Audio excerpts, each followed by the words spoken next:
शेख राशिद की बड़ी एक फेमस लाइन हुआ करती थी। वो कहते थे मेरे वालिद ऊँट चलाते थे, उनके वालिद भी ऊँट चलाते थे। मैं मर्सिडीज़ चलाता हूँ, मेरा बेटा लैंड रोवर चलाता है, उनका बेटा भी लैंड रोवर चलाएगा। और जो आने वाली जनरेशन होगी वो फिर से ऊँट चलाएगी। उनकी सोच के पीछे बड़ी गहरी बात थी। वो कहते थे अगर मैंने इनको ऑयल के सहारे छोड़ दिया तो ये मेरी जनरेशन आने वाले टाइम में मेहनत नहीं करेगी और हम इतना ग्रो नहीं कर पाएंगे जितना आज हम लोग ग्रो कर पाए हैं। और वो उन्होंने आज की डेट में कर दिखाया।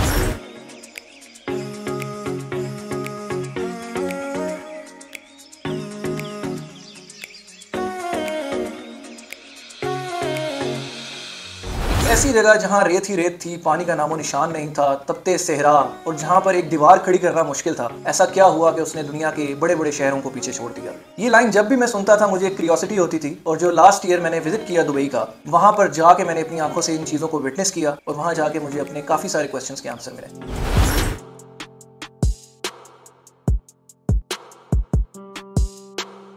जैसे हमने हमेशा से सुना है कि सेहरा में पानी की कमी होती है, बट आज का मॉडर्न सेहरा दुबई अपनी आवाम को पर ईयर 128 बिलियन गैलन पानी प्रोवाइड करता है। आज वहाँ world class roads, world largest buildings, malls, जितना भी इंफ्रास्ट्रक्चर है वो हम रेत पे बनाने का तसव्वुर भी नहीं कर सकते। जब भी हम पुलिस सिस्टम की बात करते हैं हमें अपना मुल्क ही नजर आता है, बट कंपैरेटिवली अगर दुबई की बात की जाए तो वहाँ पे पुलिस लैम्बोर्गिनी और फरारी जैसी स्पोर्ट्स कार्स पे चलती है। अब आपको लग रहा होगा कि इनके पास ऑयल है तो ये सब कुछ कर पा रहे हैं। नहीं, इनकी जीडीपी का सिर्फ 1% हिस्सा ऑयल से आता है। और इससे भी बड़ा क्वेश्चन ये है कि ये ऐसा क्या कर रहे हैं जो बाकी मुल्क नहीं कर पा रहे। तो इसके पीछे एक इंटरेस्टिंग स्टोरी है। स्टोरी यहाँ से शुरू होती है कि यूएई में 7 अलग अलग किंगडम्स थे। सब राजाओं ने ये सोचा कि हम मिलकर एक मुल्क बनाते हैं जिसका नाम बाद में यूएई रखा गया।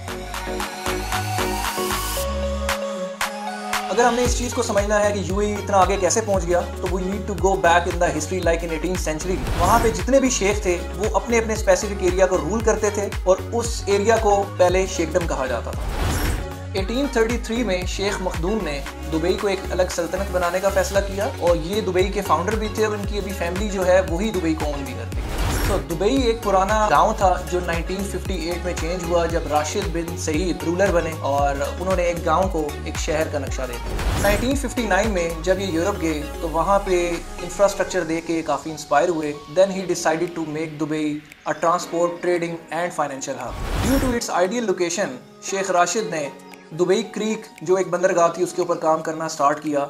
और स्टार्ट में इनको काफ़ी क्रिटिसिज्म हुआ क्योंकि इन्होंने बहुत बड़ा रिस्क लिया और काफ़ी सारी इन्वेस्टमेंट उसके अंदर इन्वॉल्व थी। इसकी वजह से दुबई में काफ़ी शिप्स आना स्टार्ट होगी, ट्रेडिंग स्टार्ट होगी, मार्केट बेहतर से बेहतर होना स्टार्ट होगी और साथ ही इन्होंने एयरपोर्ट के इंफ्रास्ट्रक्चर पे भी काम करना शुरू कर दिया। जो भी पैसा बंदरगाह से आ रहा था वो इन्हीं चीज़ों में लगाया जा रहा था।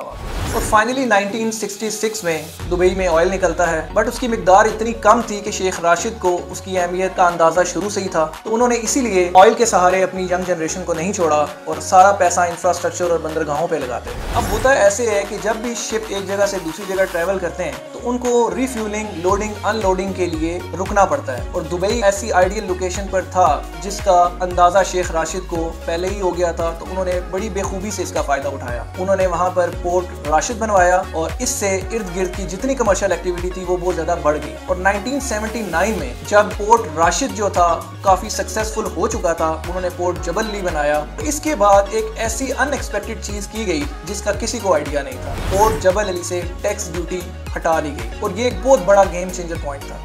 Due to this decision Dubai एक फेवरेट जोन बन चुका था और दुबई की जीडीपी में 20 से 25% शेयर पोर्ट से आने लगा था, जिसकी वजह से दुबई का जो इंफ्रास्ट्रक्चर था वो तेजी से बढ़ता जा रहा था। अगर आप दुबई गए हैं तो आपने ये चीज़ नोटिस की होगी कि वहाँ पर किसी भी किस्म की रिलीजियस रिस्ट्रिक्शंस नहीं है, स्पेशली टूरिस्ट के लिए, जिसकी वजह से लोग वहाँ पे बहुत फ्रीक्वेंट ट्रैवल करते हैं। और ये भी एक शेख राशिद की बड़ी लॉन्ग टर्म सोच थी और जिससे दुबई आज बहुत पैसा बनाता है। देखते ही देखते लोग पोर्ट और ट्रेड की वजह से दुबई में बड़ा फ्रीक्वेंट आने लगे और फिर दुबई ने ये सोचा कि ऐसा हम क्या करें कि लोग ज्यादा से ज्यादा यहाँ पे स्टे करें। फिर दुबई ने टूरिज्म डेस्टिनेशन पॉइंट बनाने की कैंपेन स्टार्ट कर दी और उसके बाद होटल इंडस्ट्री रैपिडली ग्रो करने लगी। अब तक दुबई ट्रेड और पोर्ट की वजह से कमा रहा था, अब दुबई टूरिज्म की वजह से भी कमाना स्टार्ट हो गया था। 1999 में बुर्ज अल अरब की तामीर रखी गई और ये एक आर्टिफिशियल आइलैंड पे बनाया गया और ये पहला दुनिया का ऐसा होटल था जो 7 स्टार होटल। और उसी दौरान शेख राशिद का इंतकाल हो गया और उनके जो बेटे थे मोहम्मद बिन राशिद, उन्होंने अपने वालिद का चार्ज संभाल लिया और फिर उन्होंने शेख राशिद के ड्रीम को तेजी से बढ़ाया। और अगर किसी कंट्री ने आगे बढ़ना है तो बड़े जॉइंट्स प्रोजेक्ट को आगे लाना पड़ेगा। और ये सिर्फ इंसान ख्वाब में सोच सकता है कि एक रेत पर पूरा शहर आबाद हो, और ये आज की डेट में दुबई ने कर दिखाया है। दुबई एक वाहिद टैक्स फ्री मुल्क है जहाँ पे रिगार्डलेस कि आप जॉब कर रहे हो या बिजनेस कर रहे हो, आपको अपनी इनकम पे टैक्स नहीं देना। और यही एक वजह थी जिसकी वजह से जितने अमीर लोग थे वो अपना कारोबार दुबई में लेके आए, और यही दुबई की सक्सेस का असल राज था। और आज दुबई डेवलपिंग कंट्रीज़ के लिए एक मिसाल है। सो मिलते हैं ऐसी ही एक नेक्स्ट इंफॉर्मेटिव वीडियो में। अपना ख्याल रखिएगा। अल्लाह हाफिज़।